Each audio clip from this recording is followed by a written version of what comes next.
Assalamualaikum warahmatullahi wabarakatuh.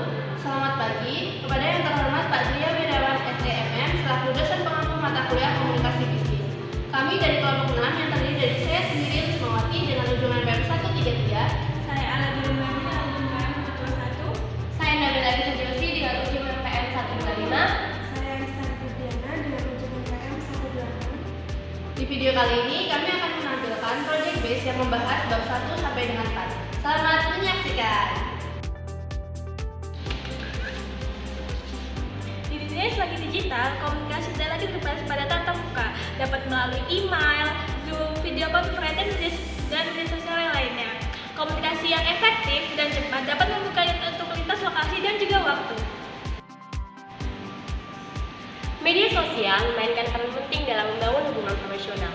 Dengan menggunakan platform ini, kita dapat berinteraksi langsung dengan pelanggan dan membangun merek. Lalu, dengan konten yang menarik, kita dapat menarik perhatian pelanggan dan juga loyalitas bisnis.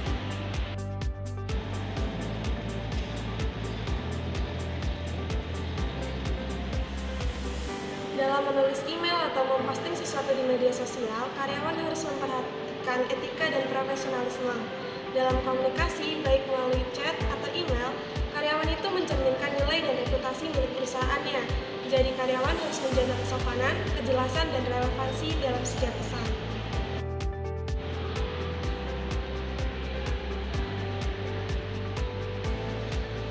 Dengan meningkatnya penggunaan smartphone, komunikasi seluler menjadi hal tak terpisahkan dari lingkungan kerja.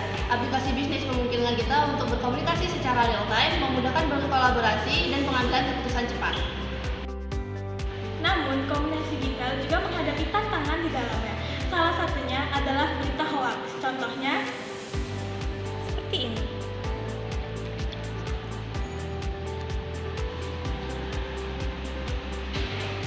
Untuk mengatasi tantangan ini, sangat penting bagi kita untuk memilih komunikasi yang tepat.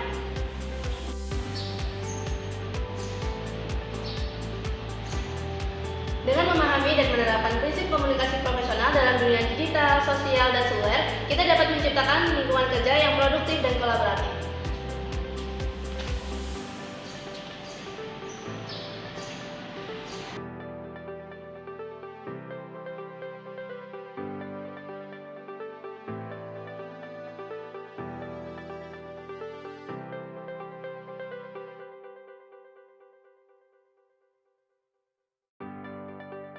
Keuangan penjualan Vivo bulan ini tolong direkap ya. Baik, Ibu. Keterampilan komunikasi antar pribadi adalah kemampuan untuk berinteraksi dan berkomunikasi dengan efektif. Ini mencakup berbagai hal mulai dari mendengarkan dengan aktif dan menyampaikan pesan dengan jelas. Berikut data penjualan kita selama 4 tahun terakhir. Mendengarkan aktif adalah kunci keterampilan dari komunikasi antar pribadi. Artinya, pendengar harus memperhatikan pembicara, menunjukkan empati, serta memberikan respon yang tepat. Dengan begitu, pendengar bisa lebih memahami perspektif pembicara, serta hubungan dapat terjalin lebih kuat. Selanjutnya, menyampaikan pesan dengan jelas. Pastikan bahwa apa yang Anda sampaikan mudah dipahami. Gunakan bahasa yang sesuai dengan audiens Anda dan jangan ragu untuk mengklarifikasi jika perlu. Karena komunikasi yang jelas dapat mengurangi resiko kesalahpahaman. Jadi penjualan kita pada tahun 2021 ke tahun 2022 itu menurun sebanyak 50%. Bagaimana bisa terjadi penurunan sebesar itu? Bahasa tubuh berperan penting dalam komunikasi antar bisnis. Ekspresi wajah, kontak mata dapat menunjukkan pesan-pesan yang jelas. Pastikan bahasa tubuh Anda konsisten dengan kata-kata yang Anda ucapkan.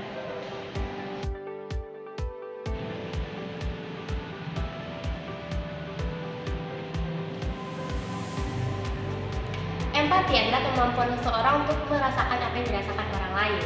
Dalam komunikasi antar pribadi, menunjukkan empati itu akan meningkatkan hubungan. Nah, ketika seseorang itu merasa dipahami, maka orang tersebut akan lebih terbuka untuk berkolaborasi dan berbagi.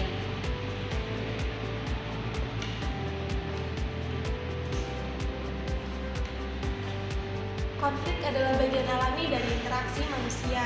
Komunikasi yang baik itu dapat membantu untuk mengontrol konflik lebih efektif. Caranya, fokus hanya pada solusi dengan mendengarkan semua pihak,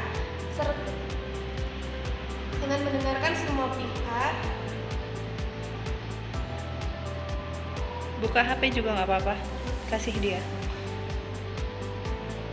Dengan mendengarkan semua pihak dan hindari bersikap defensif, ini akan membantu kita untuk menemukan titik temu yang saling menguntungkan.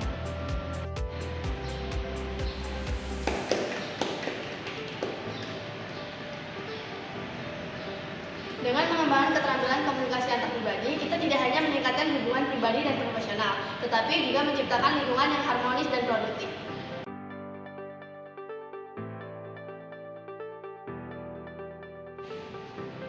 Kolaborasi dalam bisnis adalah proses di mana individu dan tim bekerja sama untuk mencapai tujuan yang sama. Hal ini berisi berbagai macam ide dan juga tanggung jawab untuk mencapai tujuan yang lebih baik.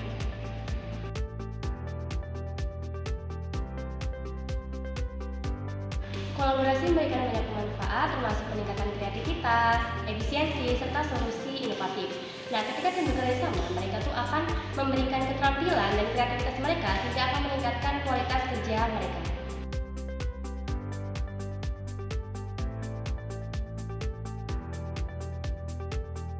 Agar kolaborasi berjalan dengan efektif, diperlukan keterampilan berkomunikasi dan mendengarkan dengan baik. Selain itu, penggunaan alat kolaborasi digital bisa mempermudah koordinasi dan komunikasi antar anggota tim. Sekarang, mari kita bahas etika bisnis. Etika bisnis ada prinsip moral yang mengatur perilaku dalam dunia bisnis. Hal ini mencakup kejujuran, keadilan, dan tanggung jawab.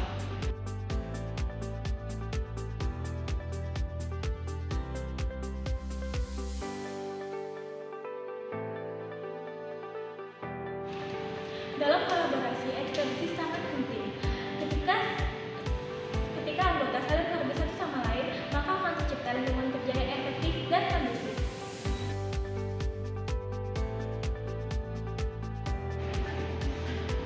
Terkadang tantangan etika itu muncul dalam sebuah kolaborasi.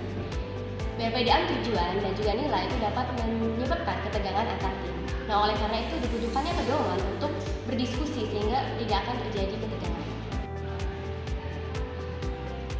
Dengan menggabungkan kolaborasi yang efektif dan prinsip etika bisnis yang kuat, kita dapat mencapai hasil yang luar biasa dan menciptakan lingkungan kerja yang lebih baik.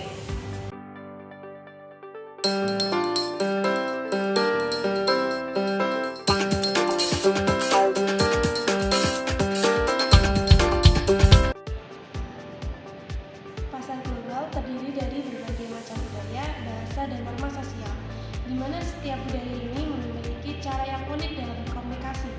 Jadi untuk memahami perbedaan ini adalah kunci untuk menghindari kesalahpahaman.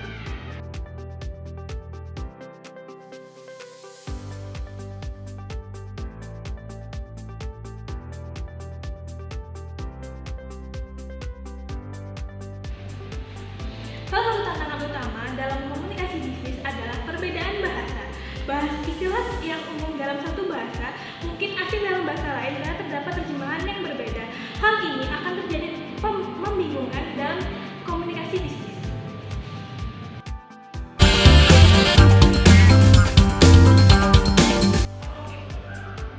Setiap budaya memiliki nilai dan etika yang berbeda. Dalam beberapa budaya lebih mengutamakan hubungan pribadi dibandingkan dengan transaksi bisnis, sedangkan budaya lain lebih mengutamakan hasil akhir.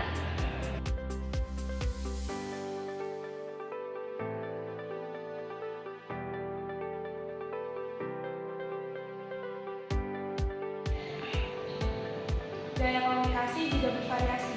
Jadi beberapa budaya itu punya gaya komunikasi secara langsung, sementara yang lain lebih berhati dan tidak langsung. Dan memahami gaya komunikasi ini membuat komunikasi berjalan lebih efektif.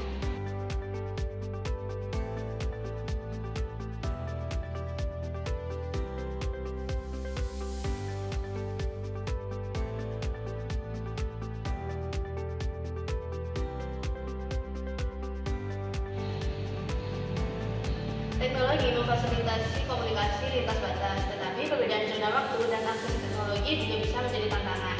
Pastikan menggunakan